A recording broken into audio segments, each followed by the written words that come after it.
suratu taghabun ni ñogon kiri o ko poli soray ñogon kiri o refre ñogon biye sabu ala ye be kar jana sodla kabla al janana ka be ka tasma sodla kabla tasmana on mam tara al jana kono ya tasma de on kar jana sobe farawluko mun tara tasmana aw al jana de on fana ka tasma sobe farawluko ni bini miye ni bini ce juge de ale ka fe nyum bata e ale ka fe jugu bata kuma be ni sura in kono sura to darawla ko ñogon kiri ñogon bi o sura madaniyatun madna sura do wa ayatuha aya wajate 18 ayatan ayatan segi nazalat ajigna ba'da surati at-tahrim haramali sura o kofe bismillah sura damna na la to ar-rahman alam yehina la bolen tigi alam yehina krelen tigi yusabbihu lillahi ma sabala jila beslani kala ye samawati samparawla wa ma fil ardi له الملك مرة عليه وله الحمد عليه وهو على كل شيء قدير هو الذي خلقكم فمنكم كافر ومنكم مؤمن والله بما تعملون بصير خلق السماوات والأرض بالحق ala kelen tabatu o de tiye de wasawwarakum ala ya usawra fa ahsana suwarakum ko sawra to nyede harmare ki dan i nyada de ka yoro nyumanye ko bla sampe ke wuli ka jo i sefla kan ki yoro nyuma ko bla sampe nyebe bakan tola ko be chulle no ko nyada o chulle kata do nga ala ya usawra to nyede wa ilayhi al-masir la ba nyoro bi kata la dem ya'lamu ma fi as-samawati wal ala ardi be fendo fe be samprawla an fe be du kulola wa ya'lamu ma tusirruna be fendo be min gundo wa ma tu'linuna wana be min bange wallahu ala alimun bi dhati sudur de su kono ko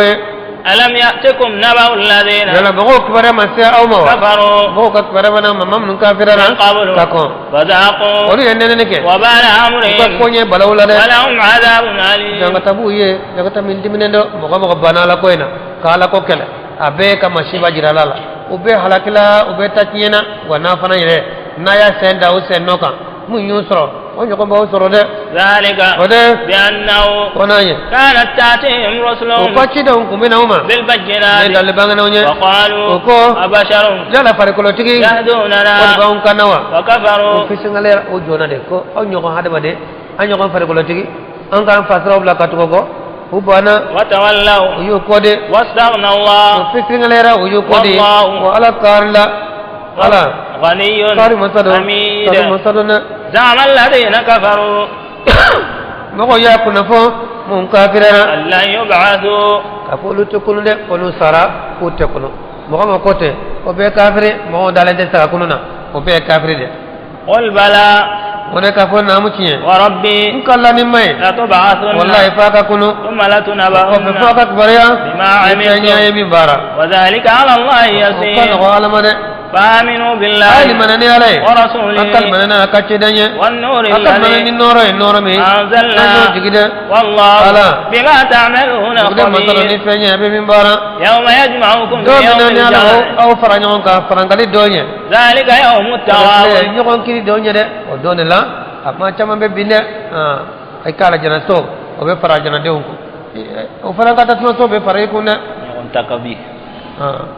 ومن يؤمن بالله ويعمل صالحا يكفر عنه سيئاته ويدخله جنات تجري من تحتها الأنهار خالدين فيها أبدا ذلك الفوز العظيم والذين كفروا وكذبوا بآياتنا أولئك أصحاب النار خالدين فيها وبئس المصير ما أصاب من مصيبة إلا بإذن الله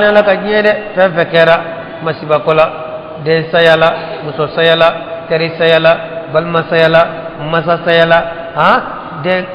yiri kasarala senefen kasarala nafalo kasarala fefena kera ado ala koy kana wudi kibda nyanyini de ni kelen ko ni ten to ala ba koy beta ni nyanyini koy beta nyanyini yoro jume ite nye sorala kari yere sen ni taramu kana fe be dalon tigaye yu ka dalon taw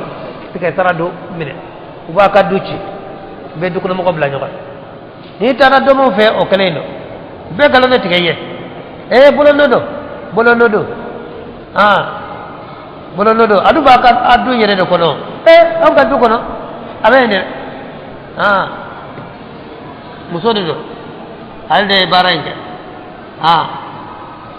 muso ngaba fima odun tan ka so de ngaba mbe ale ko ni jele no do odoge o yere do ye bara so sa ebe kata keleti ko la sa ko de be contrôle ko de be kay juguya ko de be kan ni ngela du ci to flane du chamambe u ci leno ko shitala kele wuli leno balaw tasma tifa ko shitala flane kala ko ma ko wo de be contrôle ne dum bo jete ne terjuma de dongo da bita baro kem fe o en ter yere de du ko en kasrale yere de ngala o yere do awen ni kala de wo be de ko de wala ka o ka division mu bulo be ko nyanyini be ko nyini ka foki ka yoro do iga ka du ko no mo do ni e mo do toro la ka ba ko to toro ka ba abana nena na doro awa be ka jabi fi i terinde o yere de bi contrôle abana du ci to do wa ala ko masiba na e toro leke abekra na ala ka nyede de wa man yu'min billahi ni mam li manara na ala ye ya de qalbahu ko kanade wallahu bi kulli shay'in alim do ni tan bela jelenye wa ati'u allah ay to wala ko wa ati'u rasul ko ayala ka kuma mine aka kine ka kuma mine abana mogo ni afana fenfo na be na latama abena kinen tama atabe mine na ma be oma amba ta to bolo al ibada lillah batu ala kene itaata lillahi war rasul nyamara kamine ala ne kide ni ma wore fefo na yul taje itabe to wulu dina na koni imana fefo dina na ala ma fo kide ma fo ko batu sira do de ko musa bubara do jode akabe e mi nya akabe kake on se dara de dina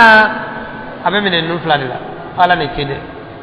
فإن توليتم نايا كوديدو فإنما على رسولنا البلاغ المبين لا تلي بانكا كيدغا لا تلي بانغني الله لا إله إلا هو على دي باتفني تفعلنا وعلى الله فليتوكل المؤمنون على كده يا أيها الذين آمنوا لمن را أبي ولا إن من أزواجكم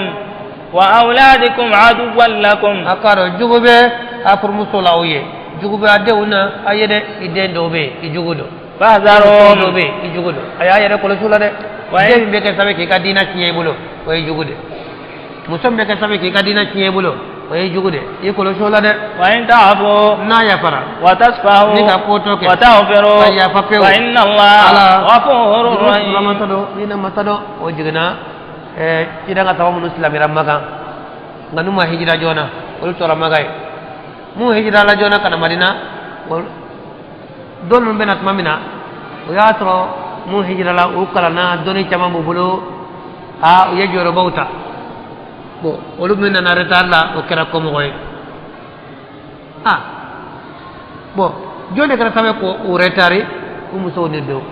nuko be hijra do muso ba fa evita kan to jomul ti tara be to kada nuko bita do bita kan to jomul ko ikadde hijra do ko jakk ya de okuma ni islam ya do fi kay le Madina jakk ya ngaw muso kara tawe ko retari mi ke no mata jona awa utale mi ke kata soro o kera ko mo goy sen taman kera ko fe jora baw sorola daraja baw sorola la ulma fe sorola badri no keri ko fe fe bay jere badri kilo kera udi kilo kera aw na kasro awa hera tamanya uda aw fuluna sa kubu muso no mbo awa ala ko ate tola de nyedo abu so do be uli ya juguye aden do be ajugudo nga na ya faroma eni kera jibo na isaw ezga na yubo obisira ato abe avance kabla ka place donu ka place la nunu de nana ka tutike gele fe be ude jora u fagara u jogila o de place min sa ka ko la tukunda إنما أموالكم ana ko akana folo وأولادكم ana dew فتنة jarabila do yede والله عنده أجر عظيم sarabe ala fe saramin ka bonde de jarabi kabo muso jarabi kabo nga ijanto na folo jarabi kabo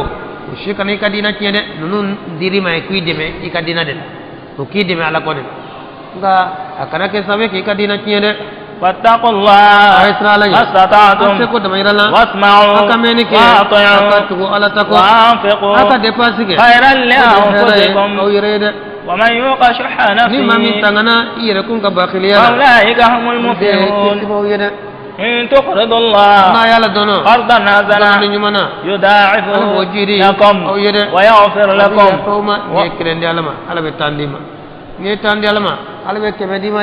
والله شكور حليم عالم الغيب والشهادة العزيز الحكيم